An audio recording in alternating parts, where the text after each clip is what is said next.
எப்ப பார்த்தாலும் மகளிருக்கு குடும்ப தலைவிக்கு 1000 ரூபாய் உரிமை தொகை கொடுக்கணும். கடன் வாங்கி கொடுக்கிற வெக்கமா இல்ல? இது யார கடன் கட்டுறது? நீங்க தான் கட்ட வேணும். இந்த 1000 ரூபாய் சும்மா கொடுக்கலீங்க. இவர் வீட்டில இருந்து எடுத்து கொடுக்கல, வருமானத்தை உயர்த்தி கொடுக்கல, கடன் வாங்கி கொடுக்கிறாரு. இந்தியாவிலேயே கடன் வாங்குவதில் முதல் மாநிலம் ஸ்டாலின் அரசாங்கம். முதல் மாநிலங்க. இதுவரை 4,38,000 கோடி கடன் வாங்கிட்டாரு. 73 ஆண்டு காலம் தமிழகத்தில் பல்வேறு ஆட்சி ஏற்பட்டது. அந்த 73 ஆண்டு காலத்தில் 5,18,000 தான் கடன். பல ஆட்சி இருந்தது.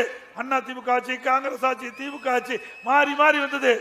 73 ஆண்டு ஆட்சி செய்தவர்கள் 5,18,000 கோடி தான் கடன். 4 ஆண்டு 4,38,000 கோடி. இந்த ஆண்டு 1 லட்சம் கோடி கடன். ஆக 5,38,000 கோடி கடனை உங்க தலையில சுமத்திட்டாங்க.